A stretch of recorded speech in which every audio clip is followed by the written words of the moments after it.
I am here right outside the old Spirit Halloween, which they moved to a different location this year, which technically makes this a dead Spirit Halloween. Therefore, it's spookier. This is my Halloween special, which I am currently recording in late September, because the subscription service to my video editor it expires on October 1st, so I have to record this in advance. But surely you're watching this on Halloween because that's when it's coming out. So, you know, maybe you've gone out trick-or-treating, maybe you went to a costume party, and, you know, maybe you saw some costumes from Spirit Halloween. But Spirit Halloween does not have every costume, very obviously. Ooh, you hear that? That guy has a loud motor. That means he's like super cool and going somewhere dangerous like Nebraska, and totally not an obnoxious asshole. Of course, the Spirit doesn't have every costume. They're missing some. And when I say they're missing some, I mean that they are missing some that they really should have. Because I really don't understand why they don't have some of these costumes, because they are just instant money makers. And when I say costumes, I'm also referring to just, you know, general merchandise at Spirit Halloween. So, you know, like the costumes, the animatronics, like knickknacks and merchandise, accessories, you know, series that they, for whatever reason, do not have. Top 8 things that Spirit Halloween should do, and yet they don't do for some reason, even though it would make them a ton of money. First up, a few honorable mentions that are kind of, you know, non-issues. According to some, there is not enough Saw merchandise. Sure enough, there's like the mask and like the costume, but I've never noticed that until now. Despite being a very horror and paranormal based franchise, there has never been anything for Hellboy as far as I know, which sucks because, you know, Mike Migdala, he's one of the greatest modern artists of all time. Like, I'm going to put some works by Mike Migdala on screen right now. He's a great artist. Another that would make them a fortune, although its heyday has definitely passed, Undertale. I don't think I even need to explain myself on that one. In fact, I remember when I went to Spirit Halloween for the first time in like 2016, 2017. I was looking around like the aisles, and I remember thinking to myself, you know, maybe this is where people get like all their Undertale costumes, because, you know, Undertale was popular back then.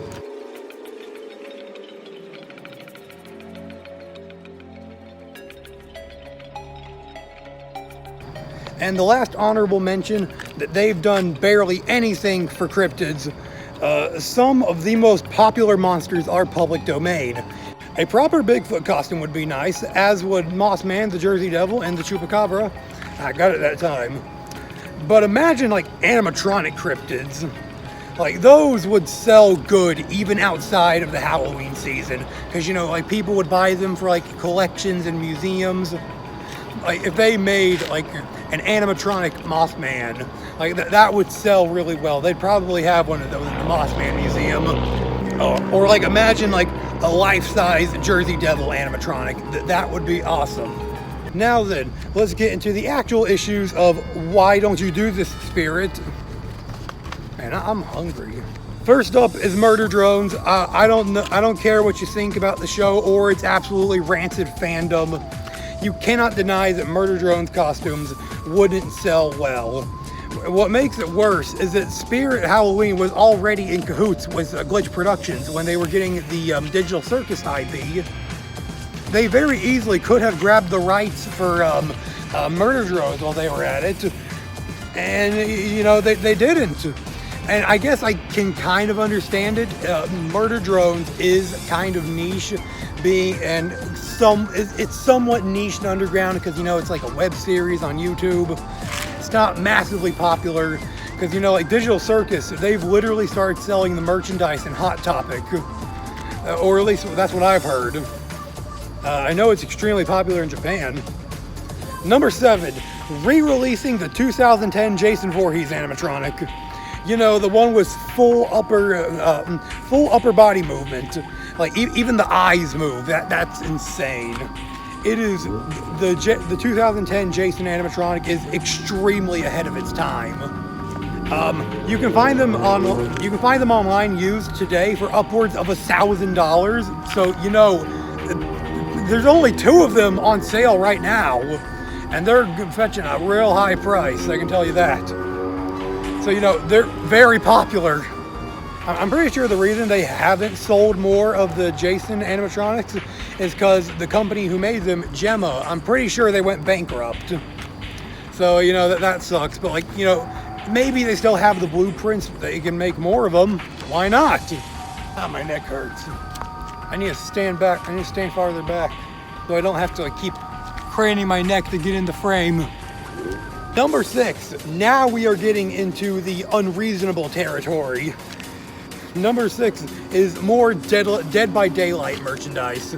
Like, currently they only have like a mask, a costume of that mask, and then like another mask, and that's it. You know, Dead by Daylight, literally the most popular multiplayer horror game like probably ever. Yeah, they have barely anything for Dead by Daylight. And the number 7 spot is actually being shared with JoJo's Bizarre Adventure, because I feel that these two are pretty equal.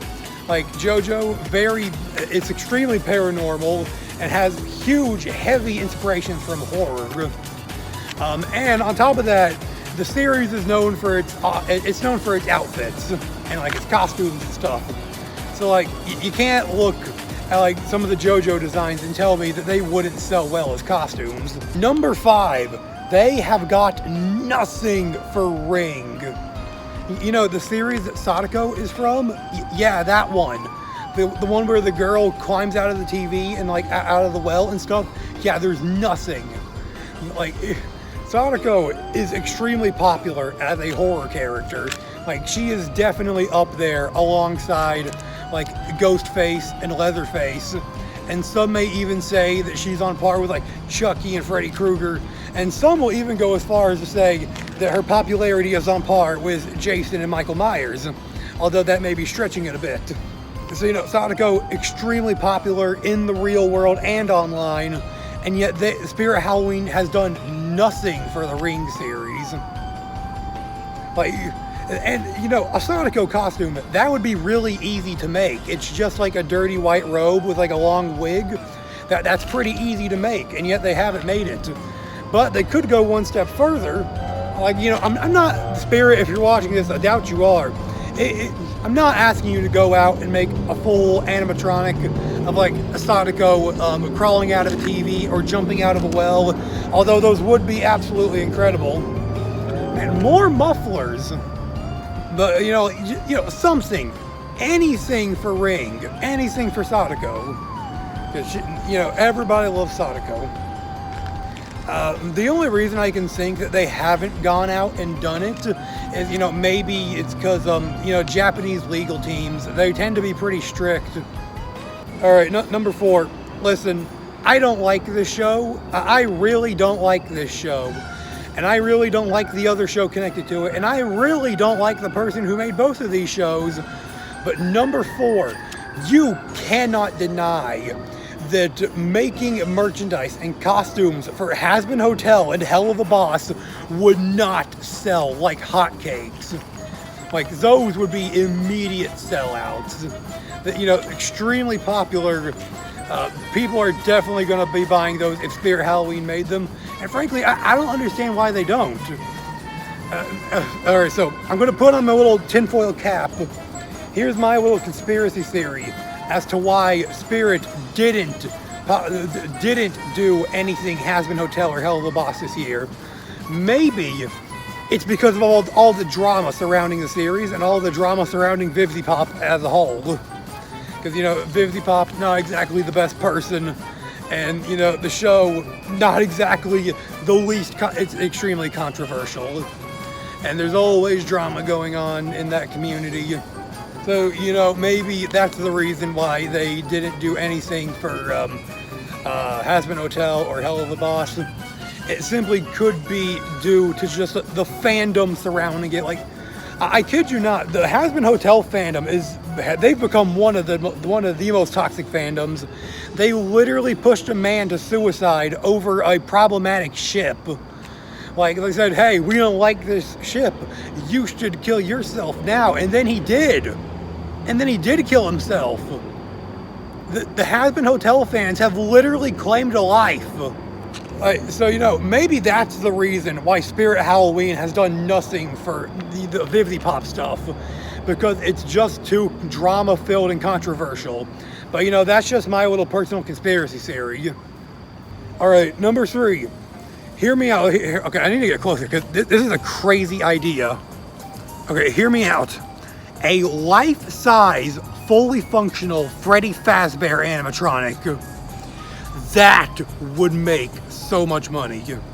Like, you cannot convince me otherwise that if Spirit commissioned one of their retailers to make a life-size, fully functional Freddy Fazbear animatronic that moves just like he does in the game, like on the stage, that would make them millions. Okay, maybe not millions. It'd make them hundreds of thousands of dollars. Like, that's my personal estimate, because you know people would buy those up. Like, you know how... Like, that would become a damn near status symbol if you went to Spirit Halloween and you bought the life-size, fully functional Freddy Fazbear animatronic and put it on your porch. People will see you as a king. Like, back in the Victorian era, people would literally rent pineapples because they're an exotic fruit and then bring those pineapples to parties just to show them off as like a conversation piece and a status symbol. That would be the new Victorian pineapple. The fully functional Freddy Fazbear animatronic would be the new Victorian pineapple. Put that on your porch and everyone will respect you as a king. Because clearly you have good taste and money. You have money and good taste. Alright, number 2. According to several Spirit employees, there has just been a massive onslaught of just non-stop parents asking, where are the Deadpool costumes in children's size? And that is number 2, child Deadpool costumes. And I know what you're saying, like, oh, the Deadpool movies are like rated R, that's why they don't do it. And yeah, that is why they don't do it. Except for the fact that they also have child costumes for Michael Myers, Chucky, Ghostface, and worst of all, Art the Clown from Terrifier. Terrifier is actually one of the most messed up movies ever. And to make it even worse, they have the children's Terrifier costumes on promotion. They're actively advertising those. Like, that is absurd. That is straight up hypocrisy. That they're not... And like, it's not like they don't exist. Child-sized Deadpool costumes do exist. They just decided not to carry them for some reason. Like, I do not understand this. Like, that is just a huge missed opportunity. They're literally losing money by not carrying child-sized Deadpool costumes. Like, that is like a huge flop in the financial department on Spirit Halloween's part. And finally, number 1. Alright, this is one of the main reasons why I wanted to make this video for my Halloween special. I could have done other stuff, but no, I wanted to talk about this because this is egregious. So, one of the worst things that we got this year is the official Tuah costumes. I'm not kidding. We have official costumes for Tuah. This is the death of Western culture. Like, imagine you bought one of those official Tuah costumes, which, by the way, it's just a blue and a pink jumpsuit that says Tuah on it. Imagine you bought one of those and you went to like the Halloween costume party and you pull up in that. What are people supposed to think? Are they supposed to think your costume is cool? Are they supposed to think your costume is funny? Because they're not going to think either of those. They're just going to think you're lame. They're going to think that you wasted $60 on the official Tuah jumpsuit. Because that's what you did. I can assure you, damn near nobody is going to buy those Tuah costumes. Like, have you seen those pictures of like flash fashion, all those clothes that end up in the dump? That's where all the Tuah costumes are going. They're immediately all going to the dump. Nobody's buying them. Straight to the clearance section. Nobody's buying them. And then they're going to the dump. Nobody's buying that. Spirit Halloween decided to waste their time, resources, and money making the official Tuah costumes and Tuah merchandise instead of doing Chainsaw Man. This is the #1 spot. Why has Spirit Halloween done nothing for Chainsaw Man? In fact, last year I had my little Spirit Halloween renaissance. I went inside there and I'm wondering, like, I wonder if they have Chainsaw Man costumes. I bet they probably do. So I go like to the anime section. Sure enough, they don't. And I'm surprised. I was surprised by that, because Chainsaw Man, its peak popularity was the summer and early fall. It was the summer and fall of 2023. That is literally the time in which Spirit Halloween was making their preparations to open up.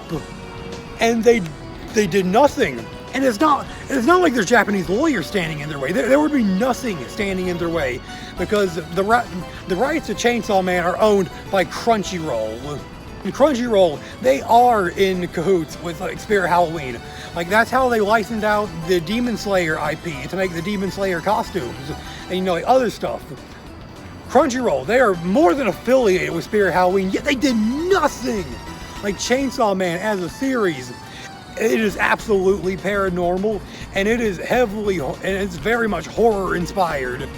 Like, you got tons of horror stuff in there, and then on top of that, the characters' costumes, like the characters' outfits, they're super easy to make. Like, you can make them yourself. Like, all you really need is a mask. Like, think about Power. Like, think about her outfit. She's just wearing like a tie, a white button shirt, some jeans, some shoes. And then you got like blonde hair and the little devil horns. That's it. That's all you need to dress up as Power for Halloween. And yet they did nothing. Like, they could have just done Chainsaw Man himself. Spirit lost out on so much money by not doing Chainsaw Man, because I can assure you, like, it would be easy to make, because like you have like, imagine like a Chainsaw Man mask, like a plastic mask. It doesn't need to be the full head, you know. They can just do it simple, like the plain Chainsaw Man mask with like the chainsaw horn poking out. The horn can be hollow, so that way, like the chainsaw horn, they can like stack inside of each other when you like stack the masks. Or alternatively, you could have the chainsaw horn as like a detachable part of the mask, and then have that like come with in like the costume pack for like Chainsaw Man or Denji or whatever. It was so easy. And you know what? Spirit Halloween is owned by Spencer's Gifts, and I know for a fact that they sell a lot of anime merchandise. In fact, I could go to Spencer's Gifts right now, and I bet you that I could find like 3 different pieces of Chainsaw Man merchandise. And they didn't. They didn't carry over any Chainsaw Man merchandise from Spencer's. They didn't do any costumes, despite being super easy and super profitable. They did nothing. And then to make it worse, they didn't do Chainsaw Man this year either. The manga's really popular right now. Not the show itself, like the actual manga. It was popular in the build-up to Spirit Halloween. So of course, you know, that's a perfect opportune opportunity to start producing the Chainsaw Man merchandise, and they didn't. I have no words. Put me in charge of your business. Put me in charge of deciding what gets made in the costumes at Spirit Halloween. I can get you some good stuff. Because like, I can't even imagine how much money that they lost out on by not having Chainsaw Man. Finally, number 0, stop putting clowns where they don't need to be. This has been a problem for the longest time. Last year's theme was the graveyard theme. And there were, let me read this right. Last year's theme was the graveyard theme, and it had 6 clown animatronics. Tell me, in what world does a graveyard have 6 clowns in it? And of course, this year they have the carnival. It's a carnival theme. You want to know how many clown animatronics they have for this year? Gonna reiterate. This year we have a carnival, and we got 3 clowns. 3 clowns for the carnival. Spirit Halloween, I swear they are purposefully going out of their way to put clowns where they shouldn't be, and barely and no clowns where there should be clowns. Like, here's what I think they should have done. I think that the themes for 2023, 2024, they should have been swapped. Like 2023, they had a huge promotion for Killer Clowns from Outer Space. That would have gone perfectly with the carnival theme. And then this year, 2024, they have a bunch of animatronics and props that would fit perfectly in a graveyard, but they're not in a graveyard, they're in a carnival. They're in the local state fair. Like, why are they? This makes no sense. I gotta read it off. All right. So 2024, we have the Gravestone Ghoul, Cerberus, Demonic Gatekeeper, the Cremator, and the Corpse Bride duo. That is just some of the animatronics introduced this year that would work so much better in last year's graveyard theme, and yet they weren't there, and it was just overrun with clowns. 6 clowns in the graveyard, and then 3 clowns at the carnival. And when I say clowns, I'm not including the ringmaster or the balancing teddy bear ball thing, or the Pinocchio guy. I'm not counting those. Those are not explicitly clowns. This doesn't make any sense. How do you mess up this bad? Surely you have to plan the themes in advance. Is there anybody at Spirit headquarters that noticed, hey, we put 6 clowns in the graveyard and then 3 clowns in the carnival? Maybe there's something wrong with that. And even the non-clown animatronics from last year, they would fit better in this year. Like Leatherface, because he lives out in the country. Carnival, they're like a country state fair. Leatherface would fit in pretty well with the carnival theme. But he's not here, and it's fine that he's in the graveyard. But he would have fit in better this year. This is probably one of the biggest mess ups that Spirit Halloween has had. I'd go as far as to say that this is even worse than the Chainsaw Man stuff. Because with the Chainsaw Man stuff, at least there's an alternative. You can make the costumes yourself. You can buy from small local vendors, or going on Etsy shop and buy Chainsaw Man costumes. There's no alternative for this. We are stuck in a world where Spirit Halloween decided to put 6 clowns in the graveyard and 3 clowns in the carnival. And I didn't even count how many ghostly graveyard animatronics there are with the carnival. If I were to guess, it's about 6 or 7 that would have fit in better with the graveyard. So, Spirit, do better next year. And as for you, the viewer, happy Halloween. This is the end of my Halloween special. I don't know. I won't be able to make high quality edited videos for a very, very long time, because once you're watching this, I have no more video editor. The subscription for my video editor, WeVideo, it ends on October 1st. Is that a bat? No, it's a bird. So yeah, happy Halloween.